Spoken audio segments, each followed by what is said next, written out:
Good evening, folks, and welcome to Uncivil Disobedience. I'm Chris Richards, the Eclectic Radical. With me again after a struggle with health last week is my partner in crime, Kennedy Cooper. I'm glad to be back. All I can say is that everyone who's whining about being scared of the vaccine, I have autoimmune problems. Getting the COVID vaccine was horrible for me, but I did it. So you can do it too. But I could not be here last week because of it. So, and this week we're going to have some fun. I'm really excited. We've got Jory Micah here with us to talk about a lot of things, hopefully some theology. Yeah. Jory, thanks for coming. And for everybody out there watching, tell them a little about yourself. Well, I am Jory Micah, and I am a theologian online. I went to school to basically go into ministry in white evangelicalism, and that ended up not going so well because they were looking for God's man for the job, basically, and I wasn't a man, so that didn't go too well for me. So I just kind of kept going to school, and then ended up teaching and doing all these like children's ministry type things, and then I finally was like, I'm gonna like take what I learned at school and I'm gonna apply it to advocacy work for specifically women in the church. So I like use my theology work to advocate, for sort of like apologetics for women in leadership in the church, So, but then that's kind of like branched out into, politics and faith and things of that nature too. So yeah, that's kind of what I do. Yeah, totally.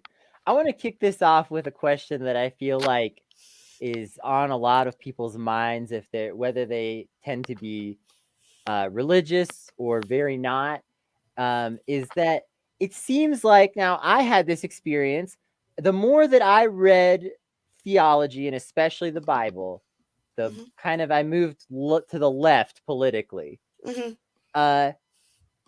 sounds like you might have had some similar experiences. What I'm curious about to hear from you on is, why do you think it's not that way for more people?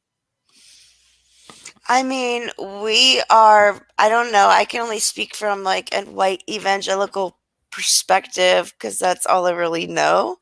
But we're just not trained that way. We're trained Republican our whole lives, and it takes a lot to break down that way of thinking.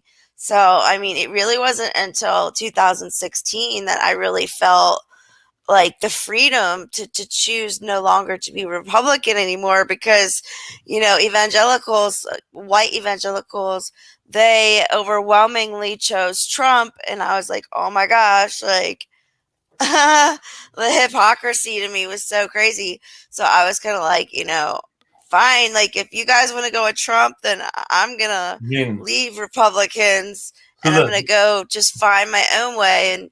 And that was the first time that I really started exploring politically at all, because we're not taught to explore politically. Like, it's just not worth it most of the times. But, Trump did serve as a wake-up call to me because a lot of my family and friends voted for him, in my evangelical circle. And I was like, how could this be? Even after the whole, like, grab him by the PUSSY came out, like, my Christian ministry family are, like, voting for this guy named Trump. And I'm like, are you guys freaking serious right now? And they still did. And so, anyhow, from there, I just became, like, your typical liberal Democrat for, like, 4 years, cheered Biden on and all that, blah, blah, blah. And then, he won, didn't do anything, things kind of got worse in some ways. And so I kind of just kept going left until I ended up here with you all. Will you come on this show? Yeah. Yeah. I don't know. It's just a journey. Like, I just go with the flow. And I ended up here. Well, I mean, so there's a tradition, and I identify with this tradition a lot myself. but there is a tradition here in the United States called Christian anarchism. Goes back to at least William Lloyd Garrison, a little further back than that even. Mm-hmm. And that's really that's really the first strain of revolutionary socialism in America. Even before Marxists got here, even before anarchists who were big here for a while, the Haymarket anarchists, the militant labor anarchists, even before that, it was Christian anarchists. People who thought, you can't respect a government that doesn't actually follow a Christ-like morality, not even necessarily a Christian morality, but a Christ-like morality. Mm-hmm. Yeah. The only thing that can go back further than that are the people like the water protectors who can trace their political ancestry to fighting imperialism the first time. So that's the only way you can go further back on the left in the well, state. there are a couple of other interesting sort of pre-socialist occurrences in American history. We don't think of it a lot as along those lines. But the Republican Party were strongly influenced by both Christian anarchists and Marxists. And the reason they were influenced that way was because there was a strain, even somewhat separate from Christian anarchism, call it New England communalism, that was tending towards a lot of the values of the Congregational church without the whole Puritan thing that had made it so repressive in the 17th century. And so as this tendency was opening up, you saw this sort of New England communalism that had a lot in common with the Russian peasant socialism that the anarchists were basing their stuff on. And it's just interesting how things happen like that. That is interesting. Yeah, it definitely makes you think about, for me at least, theology too, and how, the people that came to the U.S. were largely, at least initially, from Europe, were largely like a part of some type of semi-minority religious group, and how like depends on where they came. Depends on where they came from, but we tend to think of a lot of them as like, these Puritans and Calvinists that sucked ass. But there were some good ones too. Yeah. Well, Quakers are pretty awesome, I will say. Quakers, yeah. I agree with Chris. Quakers say a lot about it, but they're okay. Quakers started the tradition of Christian anarchism. So I like Quakers. So there's that. Quakers have a very down-to-earth expression of doctrine, which is not something that is really all that common in white American churches. It's one of the better American churches, and I still love a lot of my Quaker homies, and I wouldn't necessarily consider myself an ex-Quaker per se. I don't know what I am now, but the liberalism, y'all. And it's not new. That's the problem with Quakerism, is the liberalism is not new. It's always been there.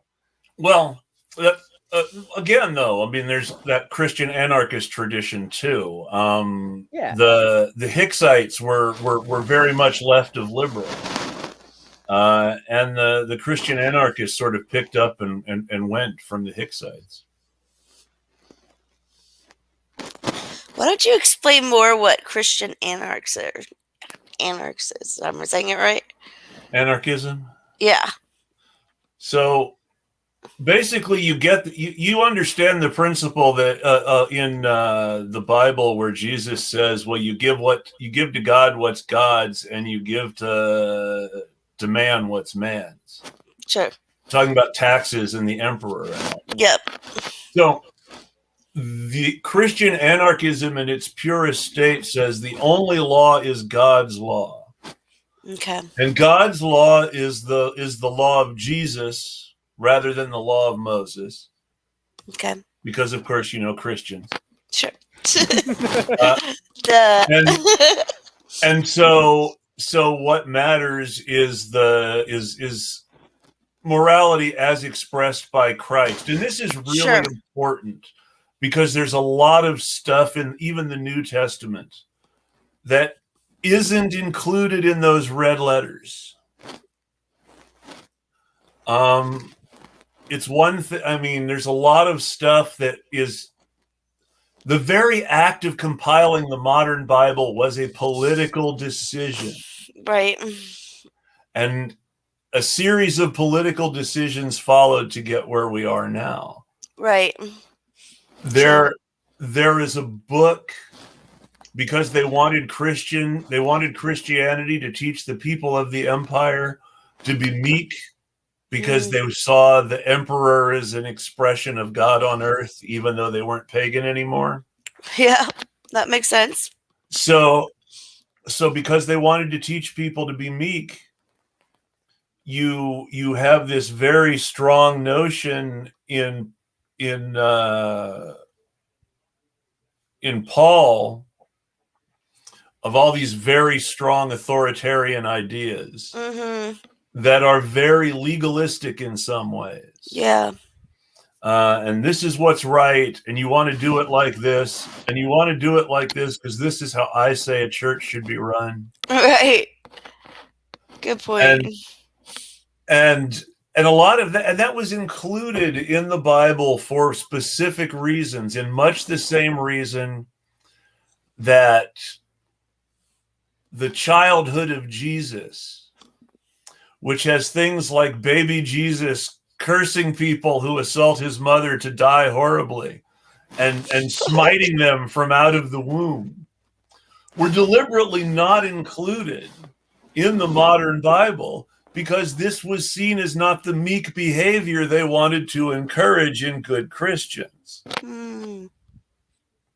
So where do you get the information about Jesus's childhood? From what books? Do you know? Well, there was specifically a scriptural work, and there's a book out there. I can't remember the exact title. It's basically along the lines of the Bible that you haven't read, which includes things like the Clementine letters, sure, which were by Paul's alleged disciple Clement. Very cool. And it includes several Gospels, including the Gnostic Gospel of St. Thomas, and the incomplete Gospels of St. Peter and St. Paul. What about the Mary Magdalene one? The Gospel of Mary Magdalene is not included in that book on the Forgotten Books of the Bible because everybody, you know how most Christian thinkers are still men. And there's a lot of skepticism. Yep, I know very well. They tend to leave the book of Lilith out also. The idea that Mary Magdalene was an early Christian scholar is not necessarily mainstream. No, it's not. People still argue against it. Very obvious.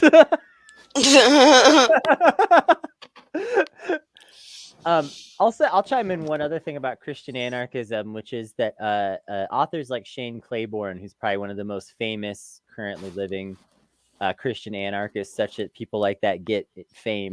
Gotcha. Because he's mostly just doing stuff. He does do interviews and things, but he's not, and he writes books, but he's not really out there. Doing talk shows all the time. Right. No, he's as not. you can imagine. He's pretty cool, I think. Yeah, he's all right. I don't endorse everything that he believes. No, I don't either. But I would say that his books about Christianity are pretty interesting. And he talks a lot about the early church, the early form of the Christian church. Yeah. What that was like, how early Christians lived, and how a lot of early Christians lived in these very communal socialist feeling. At least it was you at know, least setting. anarcho-syndicalism, if not outright anarcho-communism. Yeah, definitely. Yeah, it was very tight communities.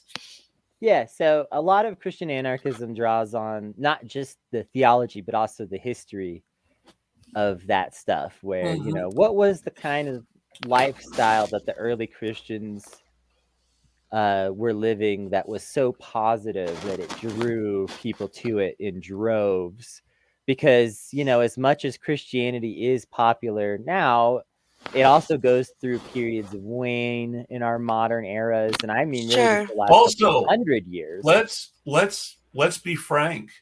During the Roman Empire, this was a religion that was so popular that people were tortured to death rather than give it up. Yeah, I mean, try to imagine right now. I mean, try to imagine. I know they truly believed it. Lots of people like to talk about stuff. But can you imagine any of these loudmouth Christian Republicans being tortured to death and being like, my faith will save me? I can't imagine very many people being like that at all, to be honest. No, I'm not sure if I'm willing to go that far. Right? Like, God, like, if I'm just going to go, just make me fast. Don't make me get, like, eaten by a lion or something. First, let me say that Saintology aside, and Saintology and martyrology are very interesting. There's lots of very interesting stories about very brave people of faith. But you know, most of the stories about them singing hymns up to the last moment are probably BS. And the people who were really being tortured were probably at some point like cursing everything and recanting, and it was too late, and all the things that eventually happen to people who are being tortured. And that was conveniently edited out because it didn't make a good martyr story. True. Yeah. Yeah, I would say probably most Christians probably recanted. I'd say it was but people still put themselves in that situation. One of the things you read when reading about some of the early saints is so-and-so had a great passion to be martyred. Right. Yeah, I'm sure that they exaggerate a lot in these stories, and they make them into heroes, and I'm sure there was a lot of like begging for mercy at the end in some stories that, you know, yeah. But at the same time, and this is only to be fair, yeah, there are people who blow themselves up for faith today. Yeah, which is scary. Oh, it's scary. It definitely. Definitely scary. Yeah. But that said, I mean, that's the sort of thing that it takes to be thrown to lions for your faith too, I suppose. True. Yeah. Exactly. So. Yeah, it's very similar. There was that one guy during the witch trials who professed himself a believer in Christ and not a witch to the end, and they crushed him with stones, and his last words recorded were "more weight." Yeah, I remember that. That story, guy never recanted, so it is possible. Yeah, people get really stubborn under certain circumstances when their belief systems. Some of those witch tests, they don't seem completely fair because they throw you in the water, and if you float, you're a witch, and they hang you. But if you don't float, you drown, and you're still dead. So what good is it to not be a witch? Yeah, and a lot of the medieval things were not fair at all. Like I'm not even necessarily talking medieval. I mean, that was one of the things that was done to people in the Salem witch trials. So it's not just medieval. True. It wasn't that long ago. The big outburst of witch hunting that coincided with the Spanish Inquisition, which was much bigger than just Spain and was all over Europe and lasted much longer than people actually talk about, because the phenomenon that was the Spanish Inquisition was very specific and focused and famous. So people forgot about all the little other things. But it was the Inquisition that burned Joan of Arc and not the English. The English just handed her over to the Inquisition. So Saint Joan of Arc, holy woman who received messages from God, was burned as a witch by the Inquisition for daring to speak for God. Yeah, that's wild. So there's all sorts of ways to look at things, and history and stories aren't always the same either, and that's important. That's true. Yeah. Which is why I think that sometimes trying to find the historical anchor for the Bible is less important than whether or not the message is true.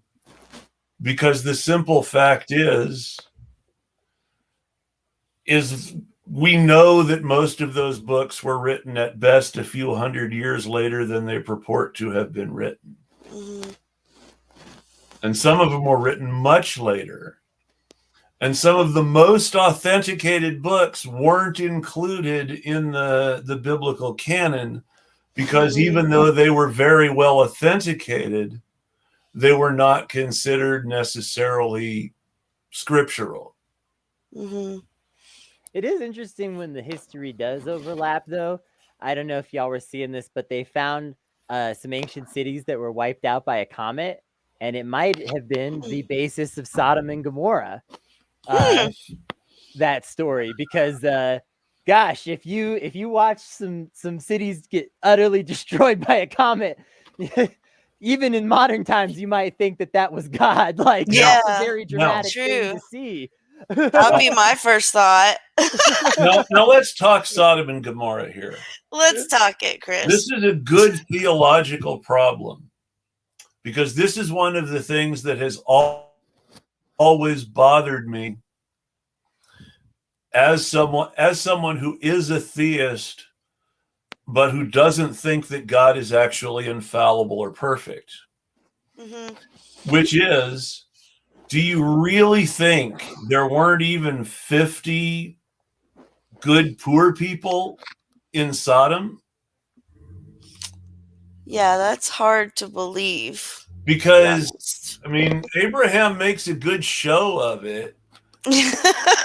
But when they get down to, well, if there are even 50 people, will you spare the city? And God says, yes, I'll spare the city if there are even 50. And there weren't even 50. And that's what they said. But you really have to wonder about that. Yeah, you do. If there was at least 50 people just like baking bread and, just washing laundry and stuff like that, right? I just feel like the city doesn't exist. I mean, yeah, and really that's the whole thing, is that whole story of Sodom. It seems to erase all the people who make the city function and reduce the city to its ruling class who have time to gather in the square and threaten to rape strangers. Yeah. That is interesting. I haven't really thought of it that way. See, I always just was taught that it was a very evil place. Like there was like that the reason that there was there was so much corruption that it was like rubbed off on everybody, basically. And I know what they're talking, and I know what they're talking about, and people, and that's what they say even in the Bible. It was so terrible, so wicked, so evil. Right. They did such bad things, but so this is where you really all y'all did. A city can't be evil. A city is just a city. Right. There are evil people in a city, and usually when you say that a city is evil, you mean that bad things happen to good people because evil people have power in the city. True. But if that's the definition of an evil city, evil people have power over people in the city, then it just do the slaves not count as people? Is that what it is? Here's what I want to know is just like, wouldn't we all be fine with it if all the evil people went to one city and just like stabbed and exploited each other and stuff like that? Do you think God would be in favor of that?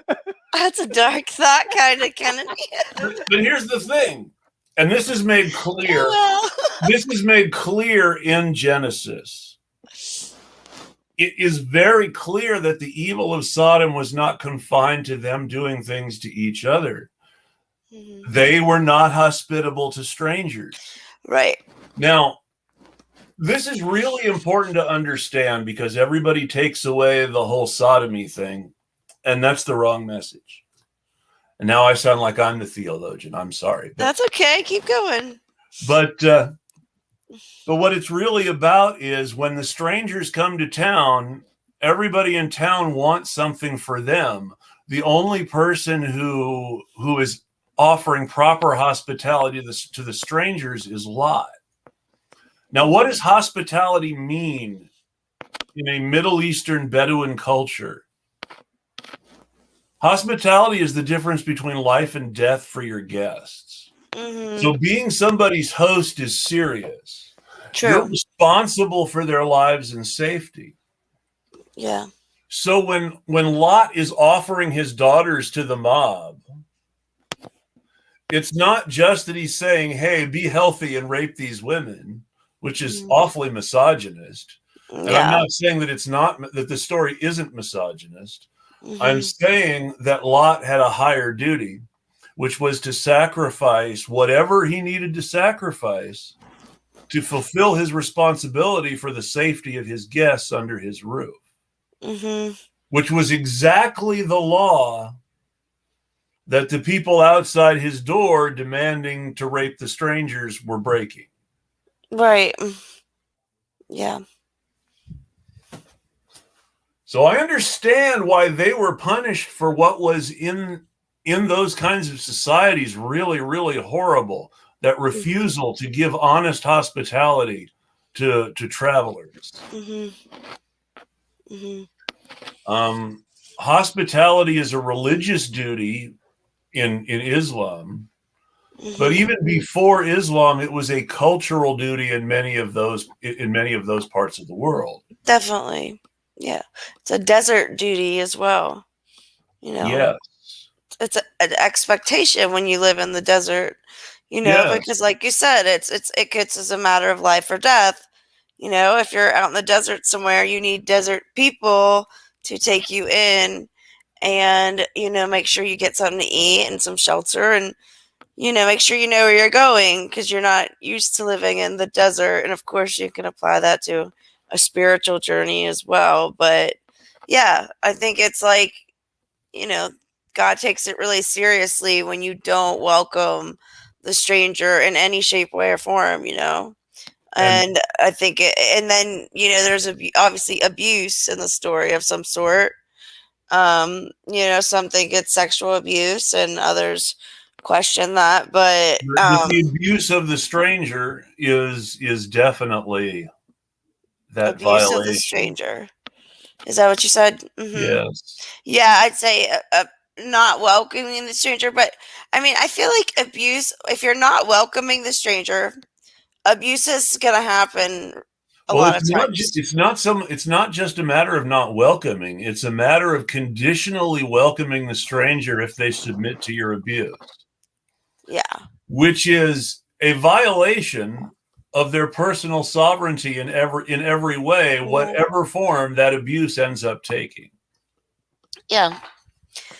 Well, yeah. I mean, and even in America, you know, with our immigration system, you know, we're not only not unwelcoming, but there's been a lot of abuses that have happened.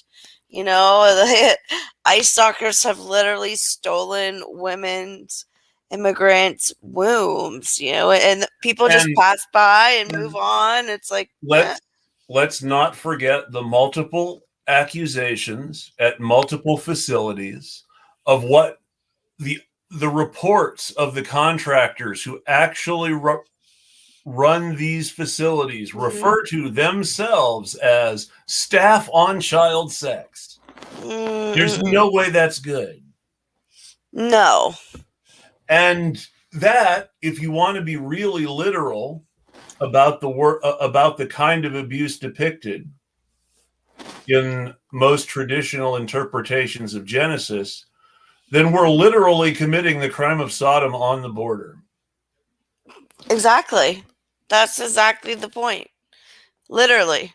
Like, that is it. And so if anybody should be afraid, it's America, and really any country that's abusing immigrants in any way, shape, or form. I feel like the whole Old Testament and the old New Testament, like, I can't think of anything the Bible talks about more than treating immigrants right. Like the stranger, love your neighbor, love the stranger, whatever. How many of the Bible's lessons revolve around, like, not taking someone in and then, everything goes wrong, or kicking someone out of your community and everything, or like needing to be accepted somewhere? Also, there's a lot of that in the Bible, of course, too. Yeah. Because, you have these groups, especially in the Old Testament, that are moving around a lot. And if they don't find anyone to take them in when they get to Egypt, what happens? Like, we have a different story, right? And it's not, what happens badly. What happens to Joseph after?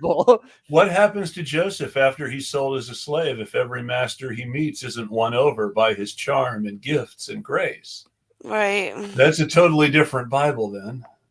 Right. Yeah. By the way, Joseph was trans. Yeah. Well, I actually think he probably was. No, it's really important. It's really important to remember, and this cannot be stressed enough, that our modern conventions of orientation would be looked at by people in classical times with an expression of, "What are you smoking?" Really? It is not so much the Middle East, which is a little more traditional, but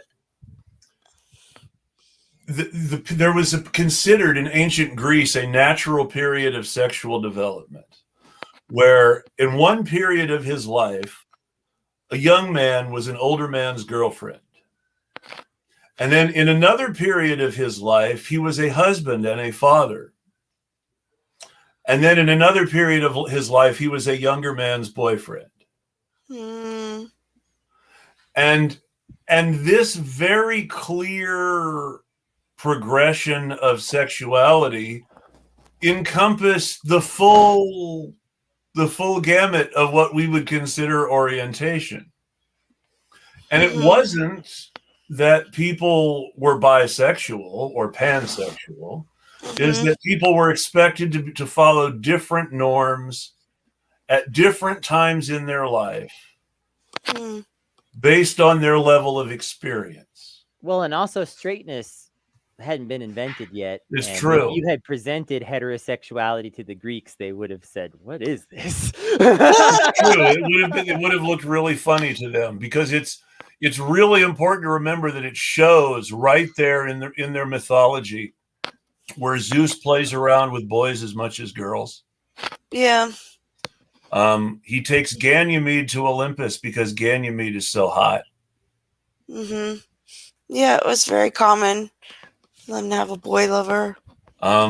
Achilles and Patroclus were much closer to each other than Achilles is to anyone else. Yeah. This is an important facet, even where you don't necessarily make the obvious connection. In the Odyssey, Odysseus and Dionysius spend a lot of time together. So when you contextualize this into the time in which the Bible was written, it doesn't seem so weird to have a gender-bending story like Joseph's, because it wouldn't have seemed weird to write it at the time. Right. Yeah. This is happening. Hey, we have to bring up this comment. I didn't notice it until now. But this is too much, y'all, and we have to talk about this. Is this the one I think it is? Yes. There was a woman in the news recently who said she wouldn't get the shot even if God told her to. So I understand that she's trying to make a point. And Oh it's my probably gosh. not literally true. However, I picture God coming down from heaven in the form of George Burns or Morgan Freeman and saying to her, "Woman, get the shot." Yeah. And she still doesn't get the shot. And So that's the frustrated. image. That's the image that statement conjures up for me, even though I know it's probably hyperbole on her part. Okay, Jory, I want your opinion on this. We said earlier, be a little bit tough to make that leap of faith to give your life for it, right? But Right. let's say you were sitting in a cell, you've been in there only a couple of days, all right? And Mhm. you know that you're probably going to be executed for your faith if you don't recant. And Yeah. while you're sitting there and you're feeling in your right mind, you're feeling normal, you're feeling healthy, Christ appears before you Mhm. and says you have to be willing to do this. Mhm. That would change how I would feel about it potentially, right? Definitely. Yeah, it would for me for sure. Yeah, so to Definitely, say that God coming and saying take the shot, you It's still like this wouldn't is do like it. confirmation. Like Yeah. I mean, yeah, like I think that like someone that would say that, doesn't have any like respect for like God. But Because God will like, you know what I isn't there? mean? I mean, while we don't necessarily believe this, aren't there examples in the Bible of God smiting people? Yeah, or blinding them. Look Yes. at Apostle Paul. He knocked him off his donkey and blinded him for months. I think it was months. Yes, he was healed when he finally went to the right Christian deacon. Yep. And now this is important Story. because we were talking a bit about religion. We also said that your politics had changed. Mm-hmm. Now, I make no secret of my politics. No, you don't. I believe we really need to replace this country with something else. Yeah. That something else needs to openly include indigenous people and black people as people. Amen. It needs to abandon the idea that rich people are good people. We got to get rid of that whole Calvinism thing. Yeah, for sure. Cannot be reformed. I love how you love that joke. It's just a great joke. But I mean, it's especially when you consider, and this is why it's perfect. Because you have this corrupt, decadent, secular Catholic Church that so desperately needs to be reformed. Mm-hmm. And what you get is this austere, heartless, pitiless, merciless, money-grubbing Calvinist church that cannot be reformed. No, they can't.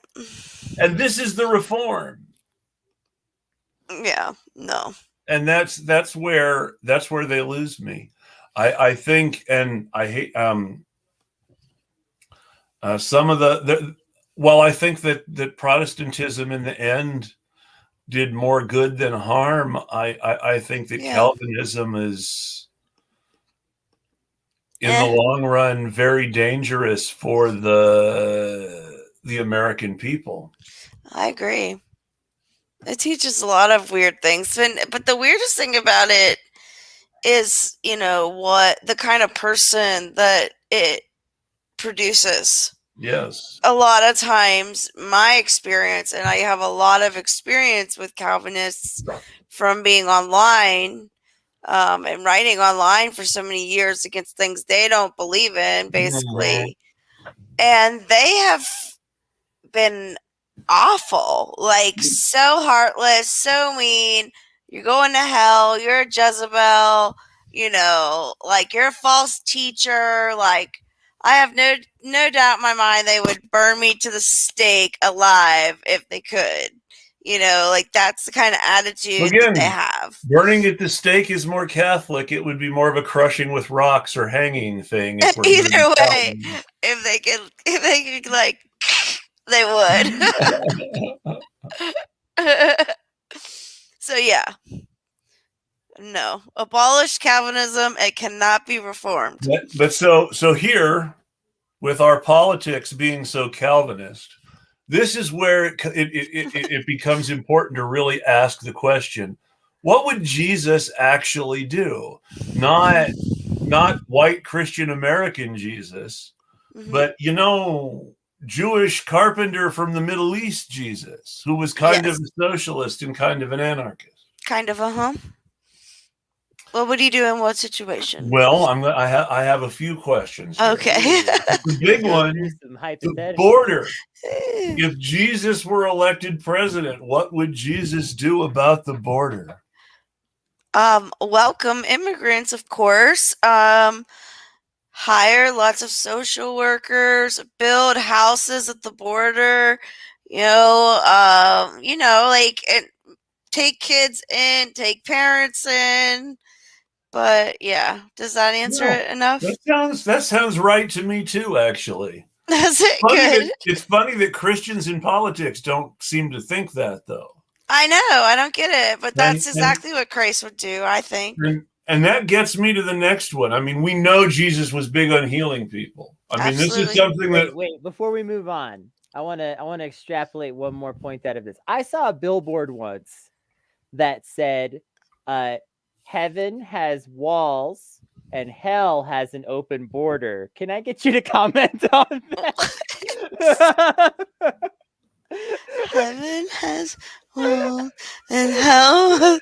Okay, no, that is politics. That is politics.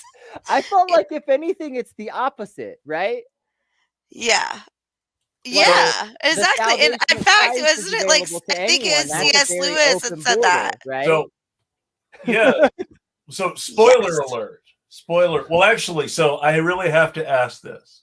Okay. How angry will you guys get if I spoil the end of Lucifer for you?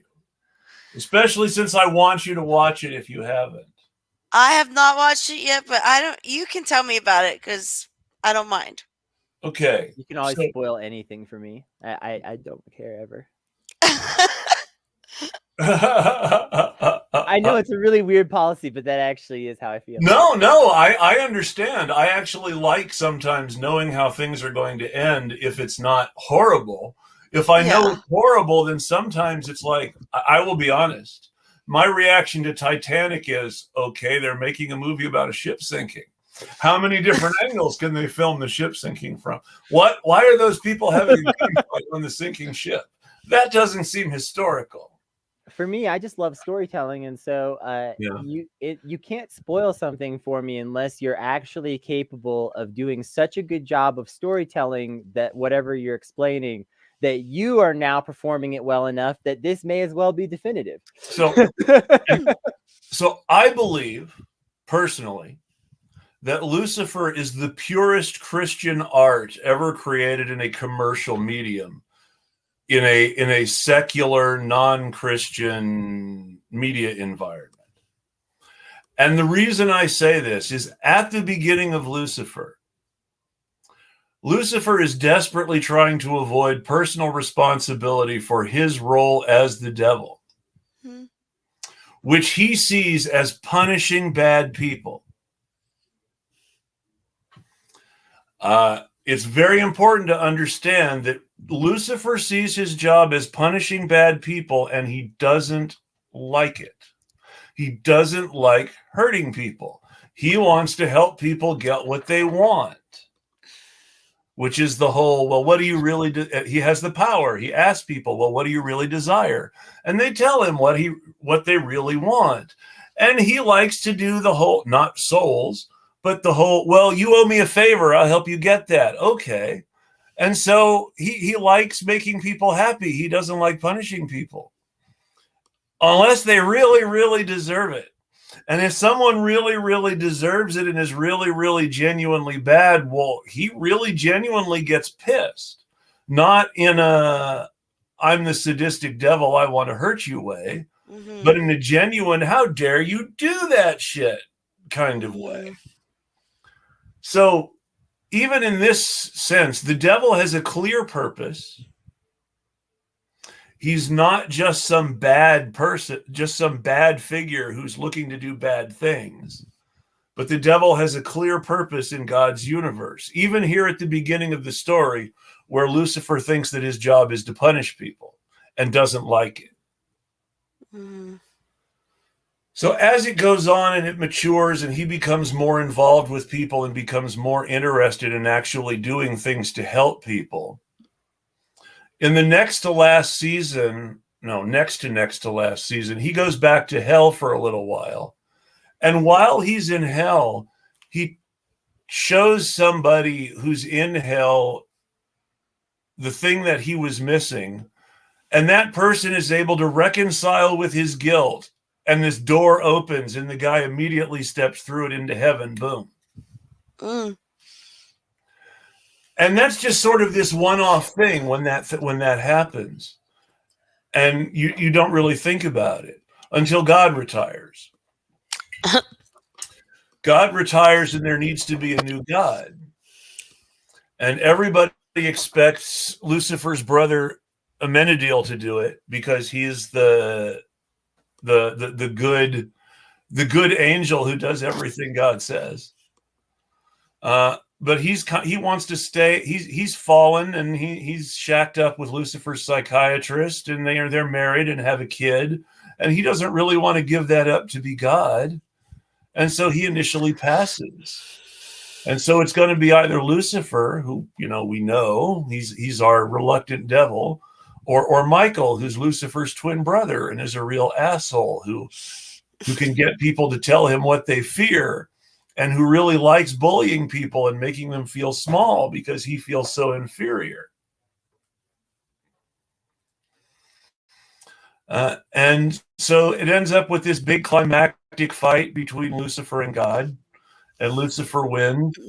And Lucifer spends the last season trying to get ready to be God until he discovers that he doesn't want to be God. He's not qualified to be God.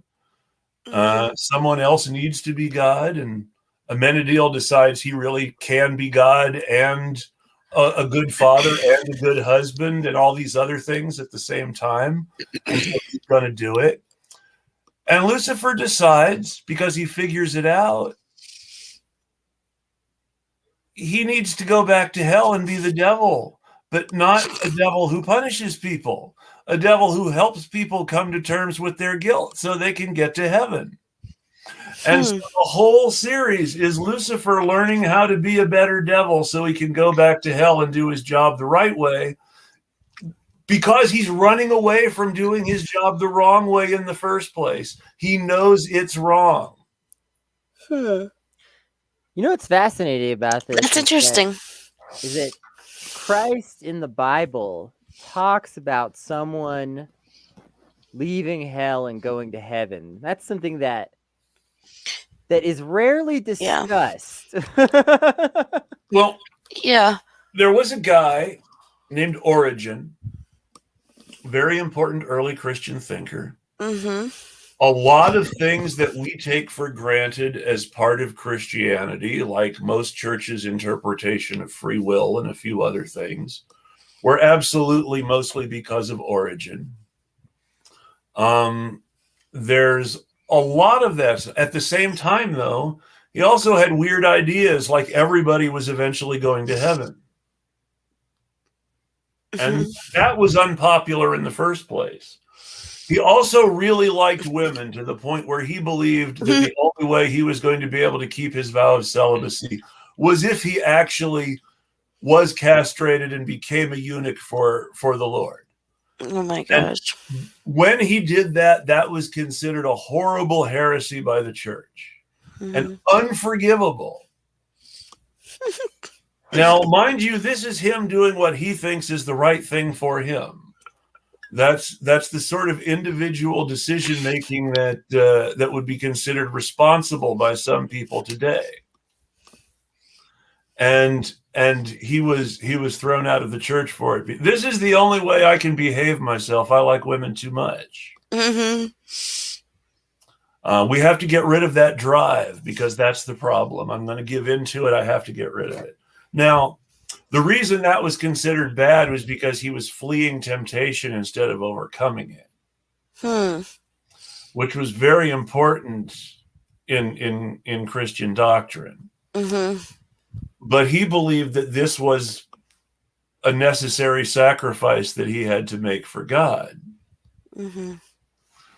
And so that part is kind of weird, but also he's not telling other people that this is what they need to do.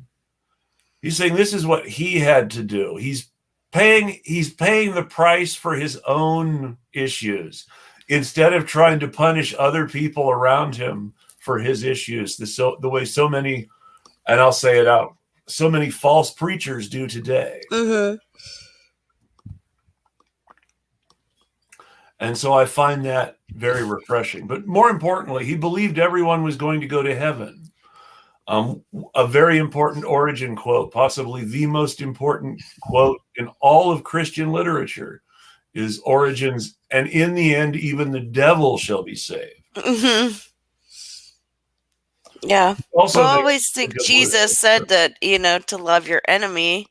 So, I mean, it would be hard to not eventually save your enemy. If you loved your enemy, you would save your enemy. If you had the power to save your enemy and you love them, then you would eventually save them. Unless, some people think that, that there are some beings that they will demand, like they're fire beings almost. So they will demand to be like with the fire, the raging fire, and they'll be like attracted to it. Like that's where they'll want to be. Sure. I've heard that too, but I don't know. Well, that gets into like the Puritanists, like you're born right or wrong kind of thinking that I don't know how we got there. Because it seems like the entire idea of the salvation of Christ runs counter to that. Yeah. Somehow. So this is Calvinism just fascinating, again. I guess. I don't know how we got there either. I know how we got there. It's a long story. What? So originally, up to a point, people don't really think about it. But then along comes Pelagius. Mm-hmm. And Pelagius really communicated a clear doctrine of free will that basically said people choose to accept salvation or they choose to be bad and damn themselves. Mm-hmm. And this is something humans do. This is a choice that people make. Mm-hmm. And when he said this, that humans were responsible for their salvation or damnation, the church was like, no.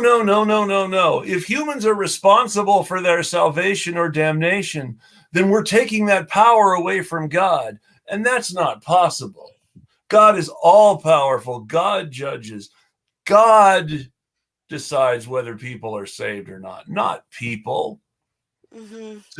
So that was a big reaction to Pelagius. Mm-hmm. It was disrespectful to God, and we had to compensate for that. Mm-hmm. And the compensation for that was predestination. Mm-hmm. And there was a push and pull within. It wasn't Catholicism yet, but the early church. There's a push and pull about predestination, and it was generally agreed in the end. Despite some figures like St. Augustine of Hippo being very staunch predestinarians, in the end, it was generally agreed upon there was some degree of free will, but that God was responsible for salvation and damnation.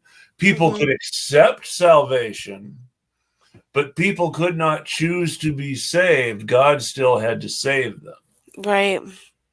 Which was really cutting lots and lots of very thin hairs in order to be able to say that God was still omnipotent, but people were ultimately still responsible for whether they did good or bad things. Right. Yeah. Agree. So from there, you had a lot of people who were very dissatisfied with that answer, either because they wanted more free will, like Martin Luther, or less free will, like John Calvin. Mm-hmm. John Calvin was a strict predestinarian who said no. And this was St. Augustine's doctrine. It's important to start there. God is perfectly just. And because God is perfectly just, all human beings deserve to go to hell. And we're all damned. But because God is also perfectly loving, there is a remnant who will be saved. And this remnant will go to heaven if they accept Christ into their heart and become good Christians. Now, it was not that they were automatically saved. It was they would be saved if they became Christians. So there was still an element of free will there. They had to choose to become Christians. But Calvin didn't even like that. Calvin's idea was that the elect would always become Christians and the right kind of Christians and be saved. And that you would be able to tell the elect from everybody else, because the elect were just naturally better people. The elect were, because God had singled them out for salvation, the elect were God's people in a way that everybody else wasn't. Right. Now you can see how they're kind of trying to appropriate Judaism from the Jews here and make it into something else. And it's Also really creating a very convenient system to say, me and everybody else that runs your town, yes, we were picked by God. yes. There's a lot that ends up True. being the entire justification for things like the divine right of kings to James I, who was a Calvinist. It was the justification for the Puritans overthrowing the British state. There are all sorts of things. I mean, Calvinism in the form of the Southern Baptist Conference was ultimately responsible for Donald Trump.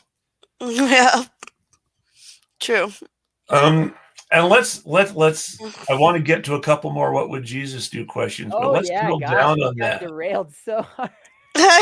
Let's drill down on that. You talked about how evangelicals supported Trump so much. And Donald Trump was an Episcopalian and not a very good one at that. At best, he was a very non-religious Episcopalian. And at worst, he was a hypocritical atheist. Yeah. Not that there's necessarily anything wrong with atheism. It's just, you shouldn't be hypocritical about it.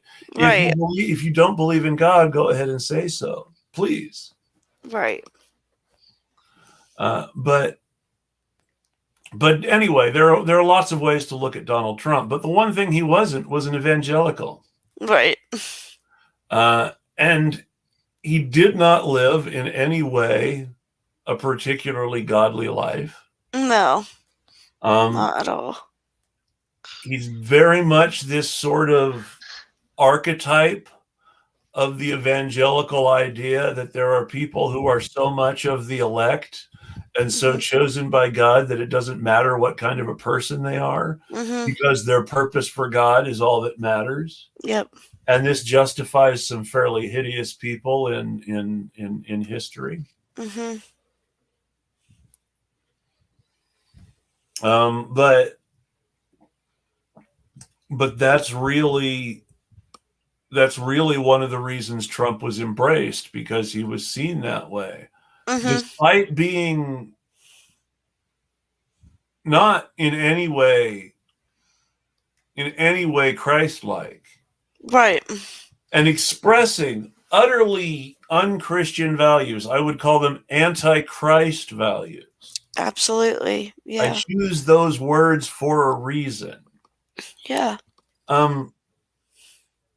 What are the chances that some form, and I'm way out in the theological weeds here, I know. Hang on, I'm going to interrupt you for 1 second and just say, if anyone's watching, clip this part where Chris calls Trump the Antichrist. And then I'm not calling Trump the Antichrist. Sorry. Alludes to ideas, and then I am calling Calvinism, as expressed in America, the Antichrist. The next time someone says, y'all are too harsh on Joe Biden and you never say enough bad things about Trump, refer them to this clip. I'm saying that the Southern Baptist Conference may very well be the Antichrist. That the specific name of it, as described in Netflix's The Family, which is a fairly good documentary, may be the Antichrist. I mean, it's really interesting to note that credit ratings and evangelicals in politics both start around the same time. And so if the Southern Baptist Conference really is the Antichrist, then that makes your credit rating the number of the beast. That's really deep. Hey, let's just ask this one. Would Jesus create credit scores? Absolutely not. No, Jesus would not create credit scores. No, he would abolish them. This is not going to be exactly accurate. This is going to be in the extreme vernacular. However, I will attempt to be biblical for a moment. Okay. So this rich dude comes along. Okay. And the rich dude, he says to Jesus, Lord, I want to be your disciple. Mm-hmm. What do I do? And Jesus looks right at him and says, dude, you got to sell everything you own. You got to give all that money to the poor. And you got to come with me and my other disciples right now. Mm-hmm. And the dude is like, well, damn.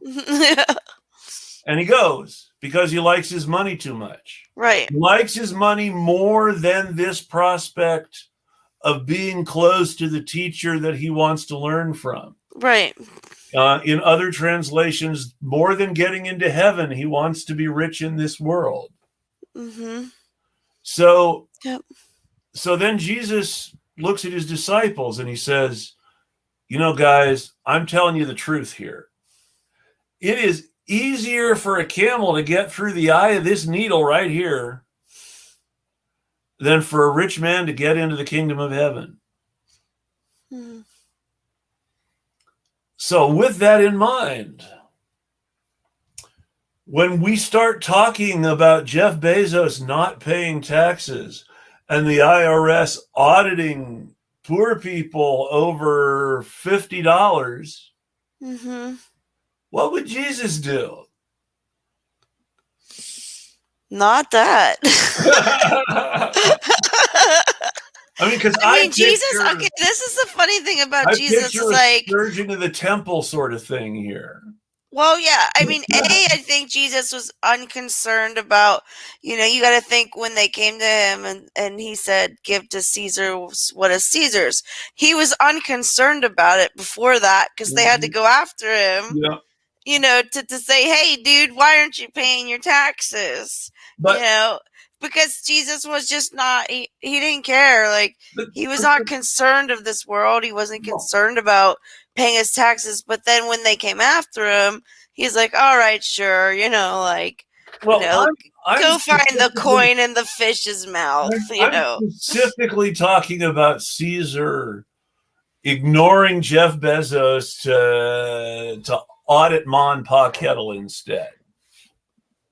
Well, I mean, I think Jesus would definitely be speaking out against Jeff Bezos. If that's what you're trying to ask me. I think there'd be a especially the pee bottles. Jesus is not down with the pee bottles. I mean, we're assuming Jesus. Would Jesus pee in a bottle? What if he's on a really long road trip? I mean, Jesus is allowed to pee in a bottle, but he would not be cool with Jeff making his employees pee in bottles. Yeah, I don't think so either. I don't think so. See, there are just, like I said, there are a lot of opportunities for a scourging of the temple in this culture, and Agree. It's really a shame that visiting rabbis don't have that kind of influence anymore. Yeah, it is a shame. There just really isn't. A lot of people just have left the church. So a lot. I mean, the biggest tragedy that I can think of is that it was these awful right-wingers who were storming the Capitol on January 6th. Yeah, it was crazy. A lot of them were like youth pastors and stuff. Oh, I mean, and cops and all sorts of stuff. And cops and it was so weird. But no, the thing that makes me think about it though is that in a perfect world, we would have had people storming the Capitol saying, "You got to give us real COVID relief. You've got to shut things down. You've got to keep us safe.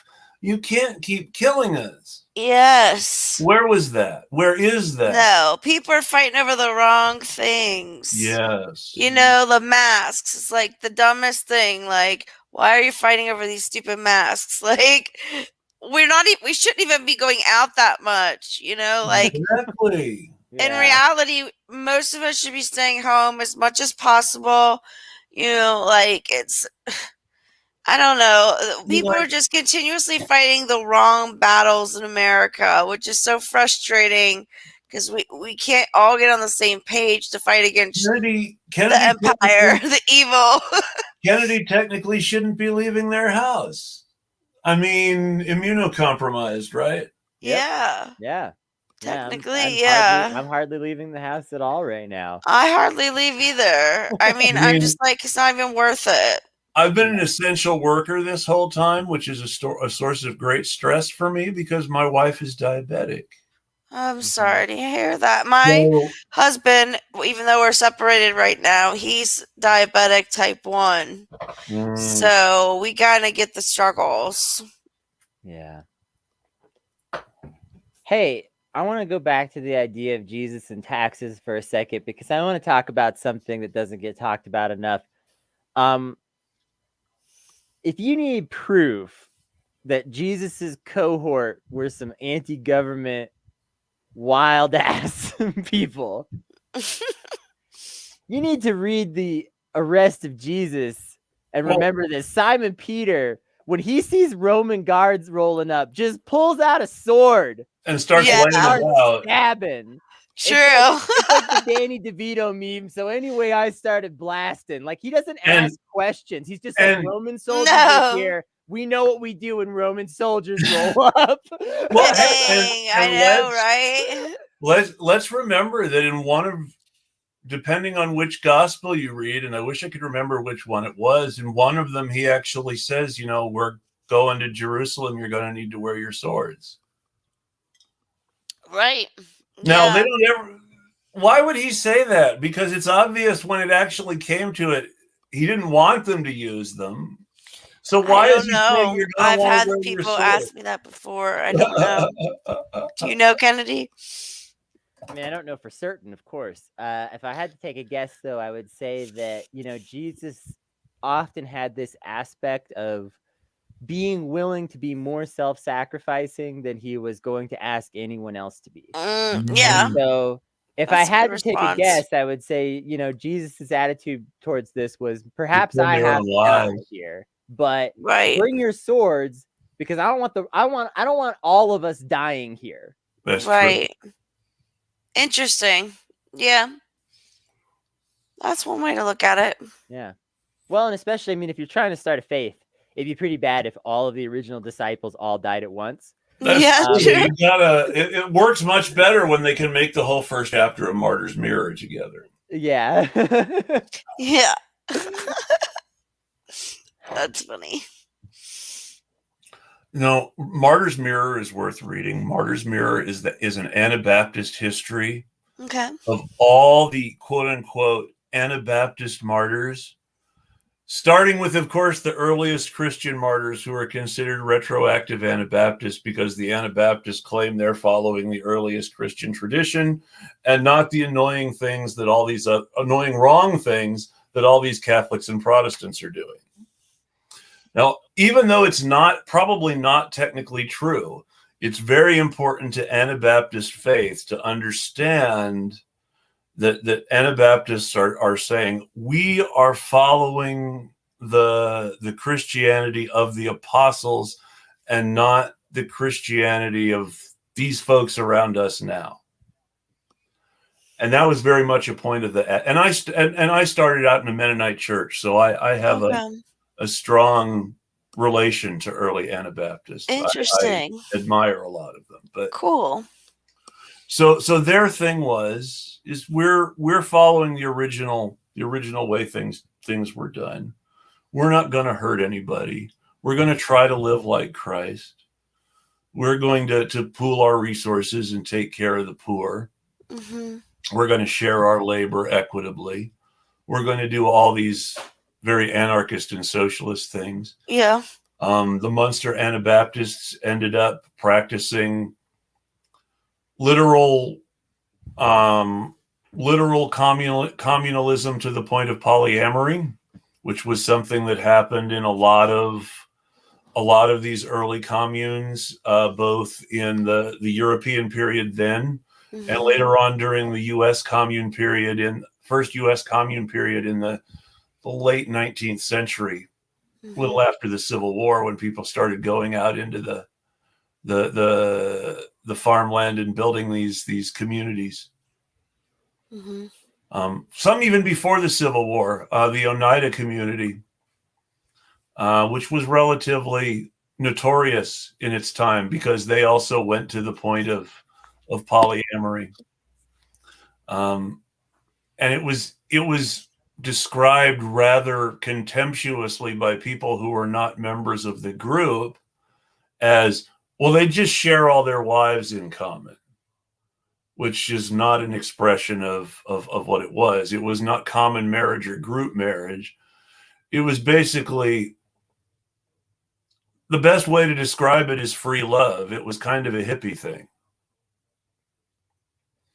And it's important to look at it in that sense and not in sort of the sense people try to force on it. Right. But so that was always a thing in communes, and the Anabaptists got there in their early sort of anarcho-communism. But anyway, Martyr's Mirror appropriates all the way back to Jesus and claims a lot of the early Catholic saints as Anabaptist martyrs in the same tradition. And eventually, as it gets up more and more towards the Counter-Reformation, there's more and more obviously Anabaptists in Switzerland and Germany. But it's basically about all the people who got killed for not giving up their faith. Every single one they could possibly write down, which is a little masochistic when you get too far into it. But it really does lend some credence to some folks' idea about Christianity being a death cult when you get into it like that, because it literally records this whole record of the horrible things that happened to people. But it was really intended to be, this is what we've gone through for our faith, and we're still at it. We're tough. Mhm. Get out of our way. Mm-hmm.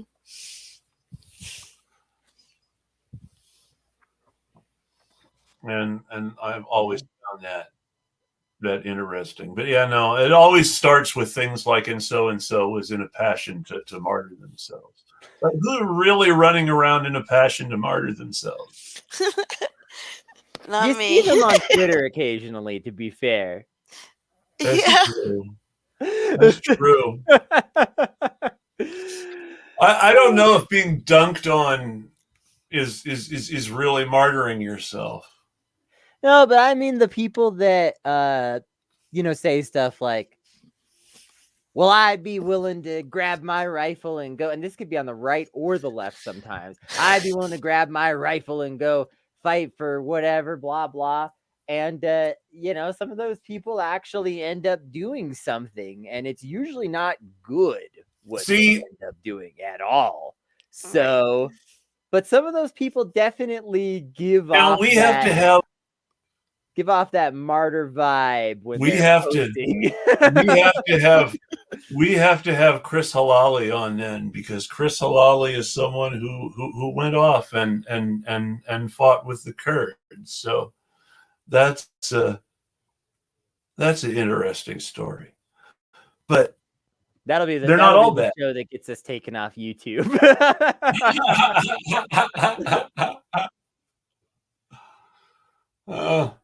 To be fair, go ahead. One of the most frustrating things, this is unrelated to virtually anything, but now that I've thought of it, I just have to say it. One of the most frustrating things ever.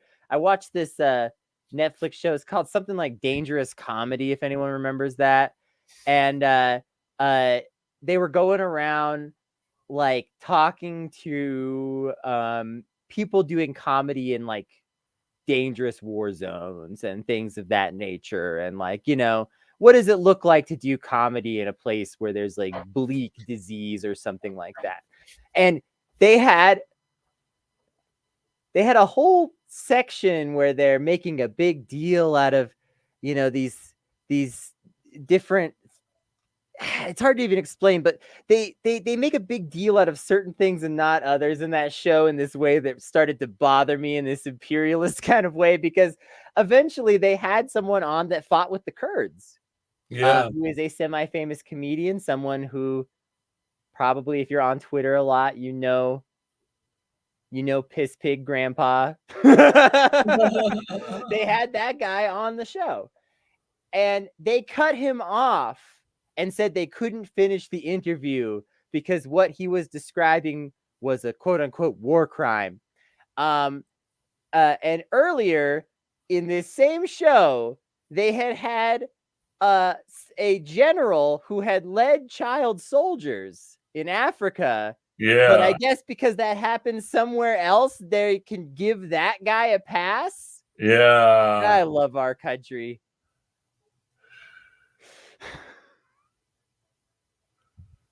Yeah. No. I know that's a tangent, but no. whenever that's actually a good and getting our show cut off.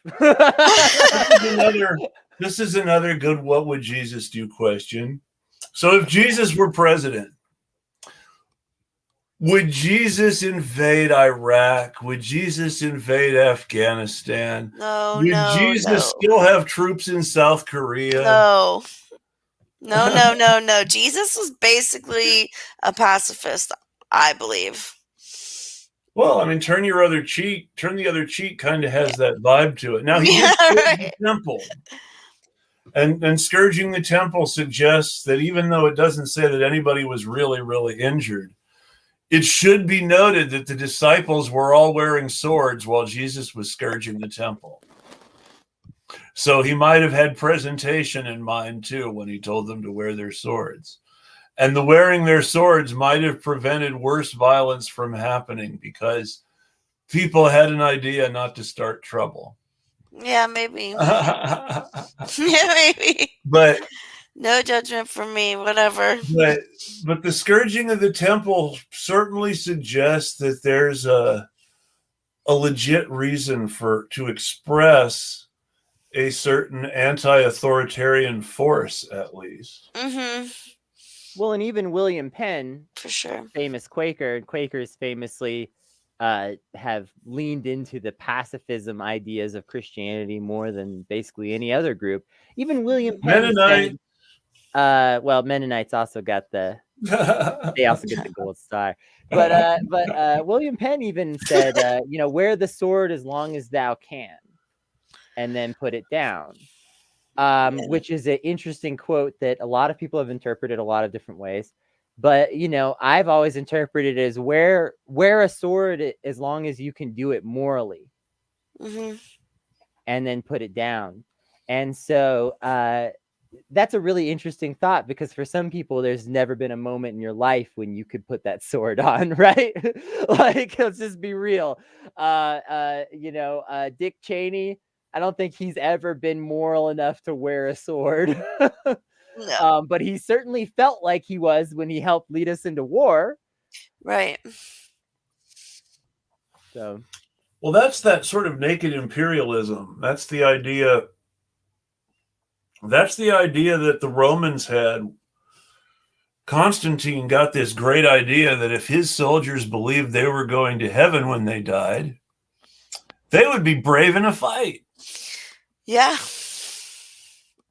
And because of that, he encouraged Christianity in his army even before the famous story.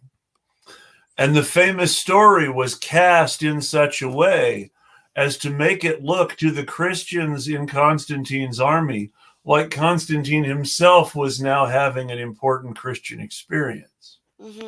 Now, there are arguments to the degree in which Constantine was considered himself a Christian, and to which, as emperor, he considered himself an interested partner in Christianity, which is a different sort of question. But he was baptized when he died, and that was important enough with him that he made sure to go through with that. So he did, at the very least, follow the mores of the Christianity of his day. But this was a Christianity that was adopted because, soldiers who think they're going to go to heaven are going to be more willing to die in battle. True. This was a Christianity that was later encouraged because meek Christians would be good Roman citizens. Which became encouraged even more in medieval times, as peasants were encouraged to be meek all the time. True. I do have to correct myself quickly. It was actually George Fox who said that to William Penn. I thought it was William Penn saying it to someone else, but I had to check myself because I know Quaker Socialist on Twitter watches this show and will DM me potentially. and George Fox is the founder and guiding light of the Quakers. Yep, George Fox. Yeah. George Fox was. That's true. Down the street from where I used to work. So rooted in his faith that he was able to convince his jailers at one point that he was right, and they let him out of jail and left with him to go be Quakers. Yes. I think I remember that story. Can you imagine having rhetoric that good? Holy No. Clever. Down the street from where I used to work in Tigard, Oregon, is George Fox University. Oh, yeah. That's really a conservative university, isn't it? No. No. It's a Quaker university. I must be thinking something different. It's complicated. It's complicated.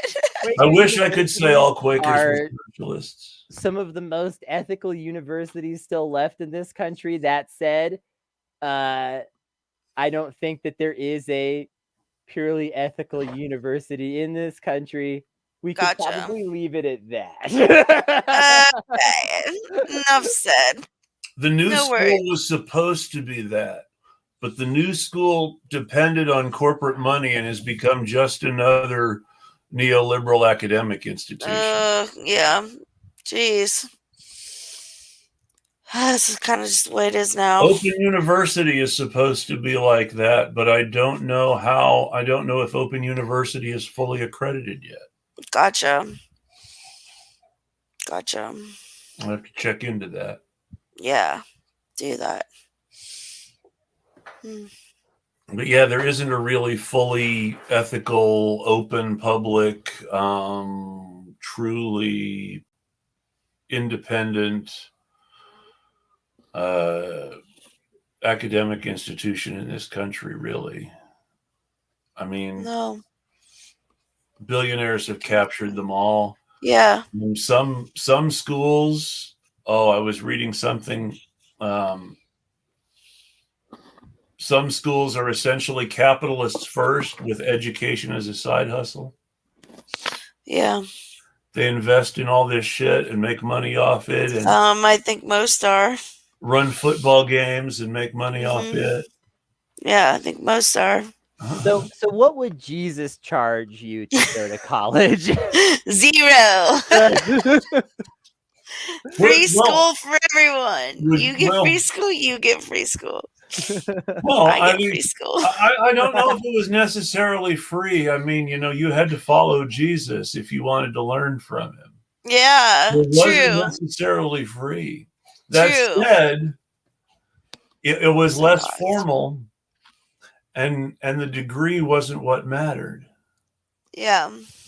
No. I mean, I have no degree. Excuse me. I would love to say that I was a trained theologian. The best I can say is that my mother was a trained theologian. Really? And that I grew up talking about theology and the Bible with my mother. That's so neat, Chris. Driving around doing other things. That's really cool. But my mom was a liberal Mennonite theologian, and it's very different from being a conservative evangelical. Oh, totally. Still very interesting, though. Which is weird, though, because we had a lot of people in our church whose mindset was very conservative evangelical. People who said they were Mennonite but watched the 700 Club. Really? Yeah. It was popular. I went to Regent University, which is associated with the 700 Club. Founder was Pat Robertson, so that's the seminary that I graduated from. Crazy Uncle Pat. What? He retired. Yeah, I just saw that. It's probably best for everyone. We'll see who takes it over. Yeah, right. Well, I guess I should. Everybody, I want you to meet my good friend Kenneth. That's a good accent. It didn't sound very much like Pat Robertson. Maybe when he was younger. I don't know. Yeah. All right. So with that in mind, let's see. We talked about war. So I was going to say before I got sidetracked before, Jesus was big on healing people. Yes. Medicare for all. What would Jesus do? I definitely believe in Medicare for all, and I believe Jesus would heal everybody. Well, I mean, Jesus did not heal every single person he came across with, but anyone that needed it, pretty much to be healed, pretty much. What's that? The one thing everybody Jesus healed had in common is they asked him. Exactly, they asked, so you had to want it, but. Yeah, obviously, I think if Jesus was able to offer everyone free health care in 2021, he would. Why wouldn't he? Well, and you still have that option. If the healthcare is free, you don't have to take it. If Jesus is walking around saying, I can cure your leprosy, you can sit there and go, no, I like my leprosy. Right, you can. Well, yeah. I don't remember anybody telling Jesus they liked their leprosy. I don't either. It to happen in the Bible, but given what we've been through in this pandemic, I can just imagine now there was one person like, I think my leprosy is just fine. The way it is. You can imagine. Now there is. I didn't like it. I didn't like it at all. But there is the fantasy the fantasy trilogy, the Chronicles of Thomas Covenant, the Unbeliever, in which the protagonist has leprosy in our world, and his leprosy goes away in the fantasy world that he travels to. But he insists on denying the fantasy world that he travels to and acting like he still has leprosy and wanting to get back to the real world where he has leprosy. And so it's really it's kind of like that. Give me my leprosy back. Not literally, because it's more, he doesn't believe in that this is really happening. He's got to be going nuts, or he's got to be in a coma or whatever. Yeah. I think a lot, like you said, a lot of the people, the common thing with Jesus healing was asking, seeking, looking for, searching for, sometimes begging for, to be honest. So, I think that's a level of faith when you don't give up so easy. When you really need healing, it's like, I think that's why like people experience healing a lot more in other countries that don't have as much as we do, is because they don't have anything to hope in as much as they do as God. So they don't give up. So I think that's why they see more miracles and things of that nature than we see here. But you never know, like, as America kind of crumbles, maybe we'll start seeing those miracles too. Maybe we'll have to depend more on God. So I don't know, guys. I think that's I will say that part of my heresy is I don't believe in an omnipotent God who knows everything. Yeah, I know. I don't know if I do either, to be honest. So I don't know. I don't know if it's really a matter of God being able to do much to help us. Now, I do believe in a pantheistic sense.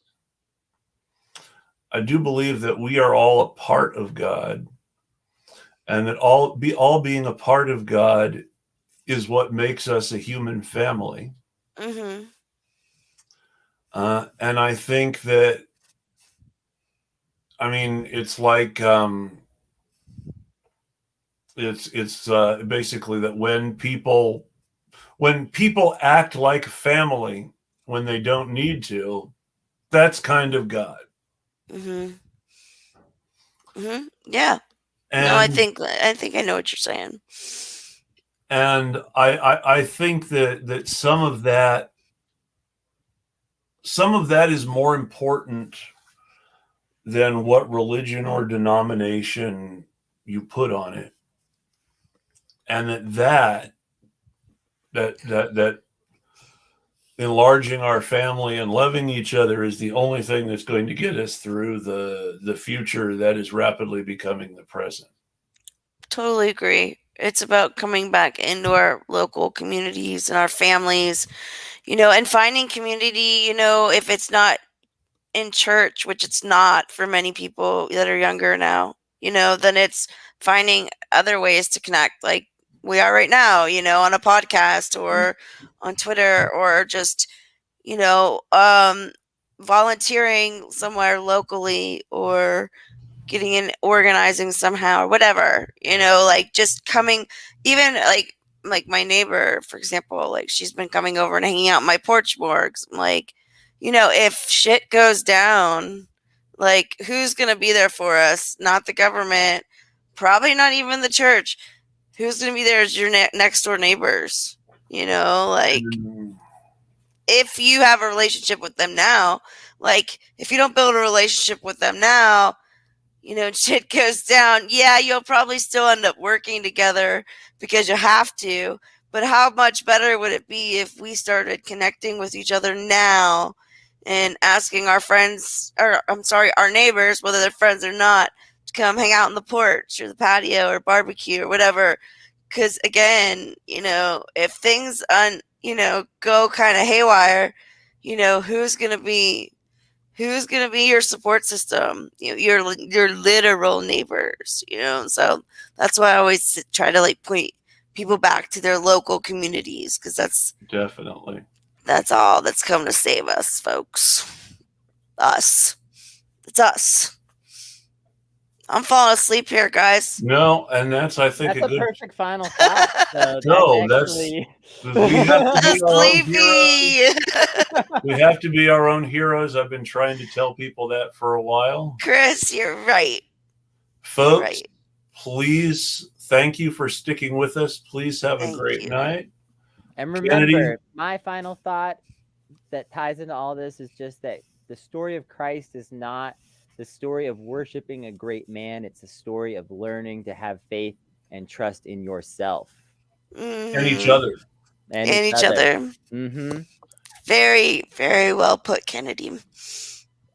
And for my real final thought, I will say that oh, and there it goes. So a lot of what we do now that we call economics is a substitute for trust.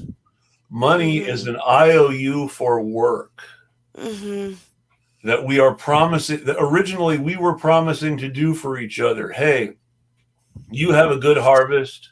Right. My harvest wasn't so good. But hey, I'll take care of you if you'll help me out.